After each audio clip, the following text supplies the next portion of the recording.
Cris becomes a sailor. Early next morning, Captain Folger sent for Cris to come on deck. He was standing by the steersman at the wheel of the ship. "Good morning, sir," Cris said as he reached the deck where the captain was waiting. The captain studied Cris closely with his piercing eyes. "Good morning, Attucks," he said at last. "How do you feel today?" "Fine, sir. The food and rest did me good. I'm ready to go to work." "As you've probably noticed, we're already at sea," the captain went on. "Now that we're on our way, I'll tell you why I accepted you.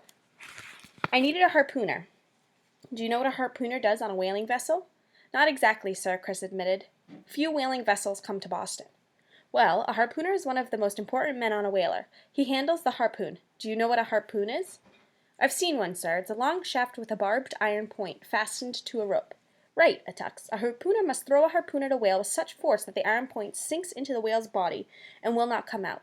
He must be intelligent and alert and both strong and bold. At the same time, he must be able to stay calm regardless of circumstances. As you can see, his work is extremely hard and dangerous." Captain Folger paused and looked at Cris to see whether Cris showed any fear, but he saw no sign of weakness. He went on talking. "There are 7 kinds of whales in the sea, but we only hunt 2.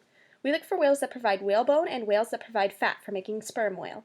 These 2 products are very important. Yes, I know. I used to work for a man who used sperm oil for making candles. As I have said, whaling is a hard and dangerous business," the captain continued, "but it is very profitable business. We can always find a market for whalebone and sperm oil, no matter how much or little we have. Also, we get meat from whales and eat it almost constantly aboard ship. It's almost the only fresh meat we have, for we often stay at sea for a year and a half to 2 years at a time." The captain paused to study Cris closely again, then continued. "Now, to get back to your job, you will need to take the place of a seaman who was injured on our last voyage. A harpooner must try to strike a whale hard enough and at the right spot to kill it. Sometimes he misses and must throw several harpoons at the whale before he hits a vital spot. Again, I repeat that the job is hard and requires great courage. Do you want to try it, Attucks?" "Yes, sir," Cris said without hesitation. "There's always danger, you understand, that you'll be thrown overboard or crippled for life, or even lost at sea. A whale is a large and powerful animal, and very fast. When it is struck by a harpoon, it tries to escape and swims away at great speed." "Yes, I can imagine," said Cris. "One thing I haven't told you," the captain went on. "You'll have to throw the harpoon from small whaleboats like those you see here beside you. You can't throw the harpoon from the deck of this big vessel." Cris looked at the small whaleboats on the deck. Each boat was about 30 feet long, 6 feet wide, and pointed at both ends. "The harpooner stands in the bow, the captain explained. "Behind him are 4 men pulling the oars and a 5th man steering the boat. Now, let us imagine, Attucks, that you are standing in one of those boats, and that you have harpooned and wounded a whale. The whale swims away at top speed, maybe 25 miles an hour, pulling the boat behind it. The rope for the harpoon unwinds from a coil and a barrel at your feet. You must be careful not to get a leg or a foot caught in that rope, as Jansen did on our last voyage. Jansen is the seaman you're going to replace." The captain paused to catch his breath and seemed satisfied that Cris could do the work. "Possibly you could think about the job before you decide to take it. You also can have a job as an ordinary seaman, which would pay you well, but you would make more money as a harpooner. We all share in the money that we get from selling oil and whalebone." "I don't have to think, sir," said Cris with determination. "I want to be a harpooner." "Good!" The captain smiled and gripped Cris firmly by the hand. "Go below and find Jansen. He will teach you how to throw the harpoon. Good luck, my boy." Cris was an apt pupil and learned very fast. He worked with Jansen for several months as an apprentice, learning everything that Jansen could teach him. Jansen now wore a peg leg to take the place of the leg he had lost on the last voyage. This peg leg constantly reminded Cris that he must always be alert, cool, and bold. At last a day came when Cris had an opportunity to test his training as a harpooner. The sun shone over the ocean and the weather was neither cool nor warm. The sturdy whaling vessel coasted along over the calm sea, with all sails set but hanging limply in the light breeze. The ship was now sailing in waters where whales could be found. The captain stood beside the steersman at the wheel of the vessel. A man, high in the crow's nest on the main mast, watched intently for a spout of mixed water and air to rise above the waves. That spout would show that a whale was near. Cris and Jansen leaned against the ship's rail close by their whaleboat, watching the sea and talking. "Why do whales send up spouts of water?" asked Cris. "Spouting like that makes them easier to catch." "Well, whales are mammals and their bodies have lungs and warm blood, like yours and mine. They can stay under water for an hour or more, but every so often they have to come up to breathe. They have to come to the surface of the water to fill their lungs with fresh air. When a whale reaches the surface, it exhales or blows old, warm, moist air from its lungs. The air comes out through a hole in the top of its head and looks like a spout of steam. When we see a spout, we know that a whale has come to the surface to breathe. Suddenly, the lookout shouted, "A whale! There's a whale! It's over there!" Jansen pointed excitedly off the starboard or right side of the ship. "Boats away!" ordered the captain.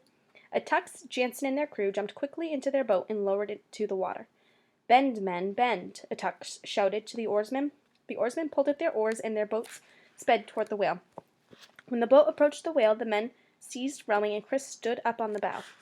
He picked up the harpoon with its long shaft and sharp iron point. He checked the rope to be sure it would run freely from the barrel. There were 180 feet of rope in the barrel, and he didn't want it to tangle or catch. Then he turned to study the whale carefully. Jansen watched him. He saw that Cris was a little nervous. "Steady, boy," he said in a reassuring low voice. "Keep a cool head and a bold front, and aim to kill." Cris didn't answer, but nodded to indicate that he had heard. He gripped the harpoon with both hands and raised it high over his head. Then he took careful and determined aim and hurled the harpoon with all his strength at the whale's back. It struck the whale's body, and the barb sank deep in the whale's flesh. At first the whale was quiet, but in a moment it burst into frenzied activity. Its huge tail smashed the water and sent a cloudy spray flying in every direction. "Back, men, back!" Cris shouted. Cris feared that the whale would attack the boat, but suddenly it stopped splashing and dived beneath the surface. As it went down, it pulled the rope from the barrel and over the side of the boat so fast that it began to smoke. There was danger the rope would burn. "Wet the rope!" Cris yelled to the men. "Don't let it burn." A man stopped rowing and began to splash water on the rope to keep it from burning. The whale dived deeper and deeper and pulled the rope tighter and tighter. Then it slowed down and the rope slackened. "Keep the rope tight," Cris ordered. "Pull the boat back." The men started to row backward, but suddenly the whale surfaced again. Then it plowed straight ahead, pulling the boat at a furious rate of speed. The boat fairly flew through the water. "Hold on, men," Cris shouted. Jansen watched carefully. This was the same kind of fight with a whale in which he had been crippled. He wondered whether Cris would slow enough courage and take the right step to capture the whale. Cris was calm. He watched the whale closely with another harpoon in his hands, waiting for an opportunity to strike again. Shortly, the whale slowed down a trifle, and he ordered the men to pull in the rope to bring the boat in closer. Then, holding the harpoon high, he took steady aim and threw.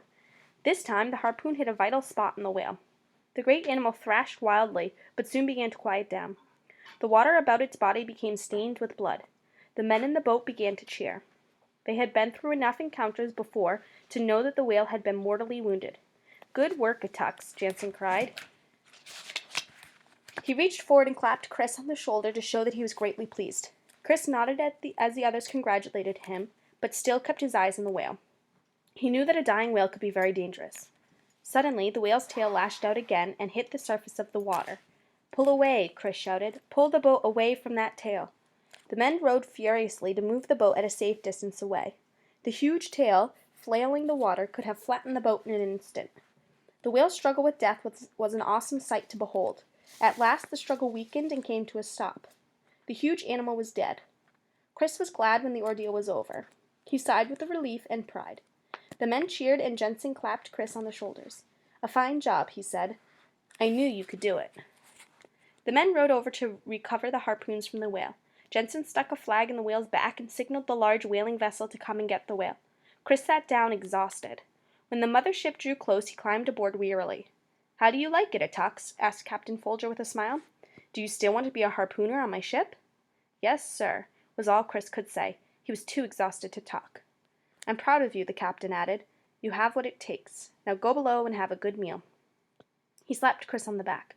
Cris went below, but he ate little. Instead, he crawled into his bunk and immediately fell asleep. He slept like a log for several hours. When he awoke, refreshed, he thought back over the day. He had caught his first whale and felt both excited and proud. At the same time, he felt a challenge to look to the future.